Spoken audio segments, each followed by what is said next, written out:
The 20-sided die, or D20, has been the staple of the role-playing game genre for almost as long as it's existed. Despite that, I decided I'm going to retire it from my game, in favor of using a D4, D6, D8, D10, and D12. Why is that?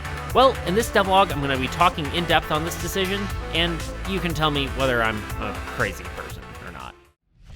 Hi, I'm Nathan, and this is my sci-fi deck builder role-playing game called Soul.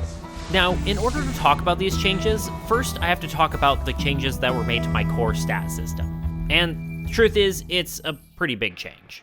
Originally, the core stats in my game were strength, agility, endurance, and intelligence. These were fine, but I decided I wanted some more diversity in these stats. Because of that, they are now going to be strength, finesse, agility, willpower, intelligence, and charisma.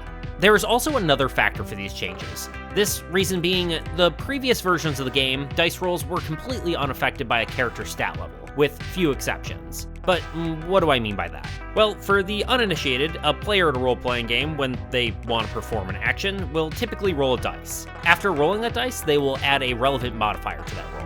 These are typically listed on a character's character sheet and relating to a player's core stats. Then, this number would be compared to a specified number to judge the results. If the player beats the specified number, they succeed, and if it's lower, then they fail.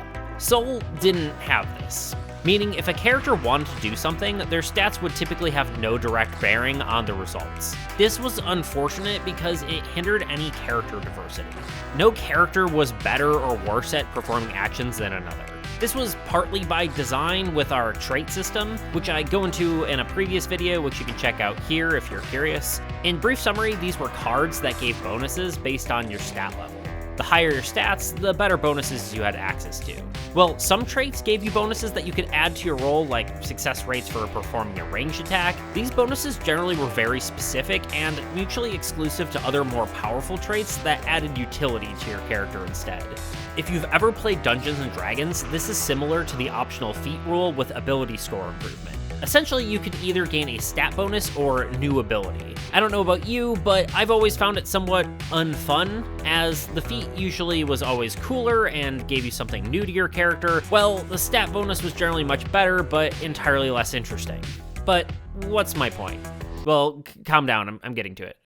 My point is that I still want to have a trait system for interesting character improvements, but I also want to have each roll a player makes be based on their core stats, without having to decide between one and the other.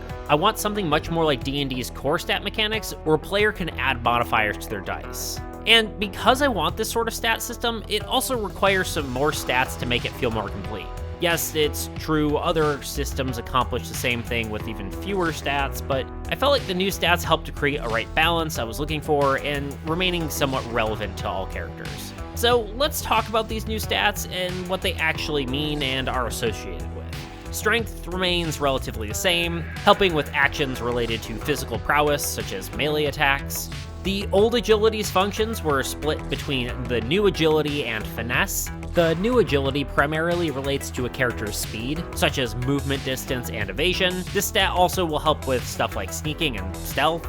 Finesse, on the other hand, takes all of the range accuracy that agility used to have, along with expanding on that idea, allowing for any weapon or healing tool to be more accurate as well. This stat essentially being your ability to perform actions precisely. Willpower has two applications. It is both your capability to perform powerful abilities and your ability to resist taking damage. Basically, your force of will you exert on the universe. Intelligence is more or less the same as it was, generally relating to using abilities and healing power. This will likely also encompass as a character's sense as well, such as perception or awareness. Not sure it 100% fits, but not really sure where else this kind of skill would go. Anyway. And lastly, charisma, which is a new concept for Soul, but one that I definitely think is needed. This will be used for persuasion-based abilities along with deception and performances. So I have my new stats, but how does that relate to the changes with dice? Well, part of Soul's design philosophy is to remove as much math as possible, helping to remove distractions and allowing for better roleplay and more interesting combat. So with this change, I'm doing just that, removing math. Like adding. Which, yeah, it's simple, but why have it at all if you don't have to? Let's compare this to D&D again. A player, when performing an action, will roll a dice, then look through the character sheet and find all relevant modifiers to add to the roll. My thought is, rather than having these numbers that you add to your dice, the dice have the modifiers directly built into them. So how am I going to achieve that? Well, the nice part about the D4, D6, D8, D10, and D12 is you might notice that they increase by an increment of 2 each time, which means we can actually just use these dice as a modifier themselves. A character with a lower modifier might have something like a D4, conversely someone with a higher stat might use something like a D12. Unfortunately, this system isn't actually going to be enough on its own. This is because of the other crucial component in these sorts of games, a number the player needs to beat. This is usually a fixed number or something determined by the game master. For instance, say a character wants to climb up a wall. We'll use Dungeons & Dragons for this example as well. The game master may determine that the player needs to roll a 16 in order to climb up this wall. Then the player will roll a 20-sided die and add their strength modifier to see if their number beats this 16. Now, a 16 is pretty high up there, indicating a high challenge level, so let's pretend the game master sets the difficulty to an 8 on my system. An achievable number by most dice, but not all of them. Let's say our player has a D4 or D6 for strength. This task would be completely impossible, which in some senses could be interesting, but I think likely would end up making many situations unfun. Dungeons & Dragons circumvents this issue with having a natural 20, or critical success, to overcome any number set by the GM or otherwise. For instance, say a player needs to roll a 26 and does not have the relevant modifiers to get there. If they roll a 20 on the dice, then they will succeed regardless. Unfortunately, I can't really use this in my system either. If I make the top number on every dice a critical success, then suddenly the D4 becomes better than its higher number counterparts, with its low number of sides and higher likelihood of critting. This could make for an interesting high-risk, high-reward sort of play, but I don't think I actually want that because I think it would feel weird, someone with lower stats being potentially better than someone with higher ones. It's just weird. So what's the solution? Well, it's what I've decided to call the roll-off system. This is where any player who makes a roll is challenged by another dice roll as well. This is similar to a contested roll in Dungeons & Dragons. I'm referencing Dungeons & Dragons a lot, but, you know, it's the industry standard, so here we are. Say, for instance, a character is trying to sneak by a guard. They will roll for stealth, meaning agility, and the guard will roll for perception, meaning an intelligence roll. This works well because, say, the player is bad at sneaking and rolls a D4, and let's say the guard is very observant and rolls a D12 for perception. Even though the guard has a much higher chance of rolling a higher number, there's still a chance a player can beat the guard if the guard does poorly. There's also other advantages to the system as well, such as the game master hiding these sort of perception rolls from their players to help build suspense in the narrative. Having a player not know that the guard is onto them could lead to some interesting or even fun situations. Another potential benefit is having more interactive defensive gameplay. When a player attacks, they will roll. The defender trying to defend against the attack will then counter with their own roll. This could potentially allow for more interesting options for defensive actions, allowing for more active defensive playstyles, keeping a player more involved even when it's not on their turn.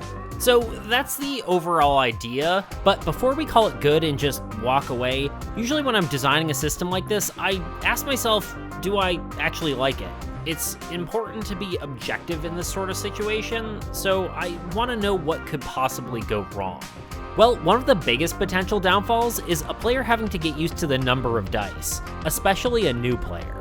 Players may have trouble identifying the dice quickly, which may make the lack of math a moot point if you're just spending all that time searching through dice. A potential solution is to have specific color dice, allowing them to easily find which one belongs to each stat, but this is ultimately something that just needs to be playtested. Another potential flaw is that there's going to be a lot of dice rolling for all players. Multiple players rolling dice every turn may end up actually being more cumbersome than a player rolling one single dice. There is also the worry of a lack of progression. Once a player reaches a D12 in their stat level, there's not much further they can go. A potential solution would be allowing players to roll multiple dice and then choosing the highest one. However, this could also add to my fear of rolling too many dice. My last concern would be with healing. Damage is simple. One player attacks and the other player defends. But what about healing? Does a player roll to heal and the other player roll to accept the healing, or try to find the willpower to endure the procedure the healing requires? It's an interesting idea, but I'm not sure how it would work. This could also just be a dice determined by the game master.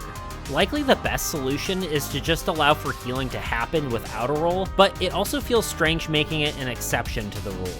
But I'll have to test this and see what ends up being the most fun.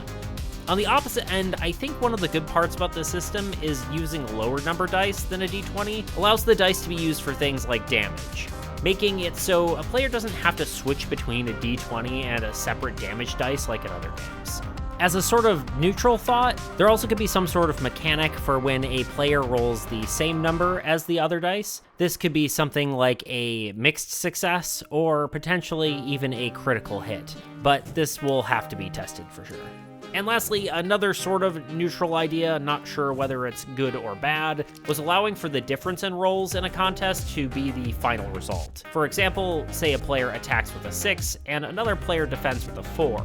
The defense is subtracted from the attack, leaving 2, which the player would then take as damage. This could be interesting, but I feel like it's just more math, which could end up going against the whole point of this system to start with. Although it would mean less rolling because the attack and the damage would be in one roll, but who knows? I'm just making stuff up at this point, so here we are. Anyway, that's my thoughts on my new system, but look, I know I'm not the first person to come up with a system. This is basically just the Cortex system with contested rolls thrown in there, but I only really found out about the Cortex system after I decided that this would be maybe a cool idea, but I thought it would be cool to share my rationale and see what y'all thought of the idea. So yeah, let me know what you think and whether it could work or whether this is just going to crash and burn and be an annoying system or whatever. If you are interested in the game's creation, I highly recommend joining my Discord server. I want to foster a creative community around this game, but also help you with your own projects if you have something like that as well. You can also check out soulrpg.com if you want to play the old version of the game. Sorry, there's no new version yet. It's still in development. We'll see how it goes. But Discord, again, that's where you're going to see some new stuff. So check that out. Yeah. Anyway, thanks for joining me, and I will see you in the next one.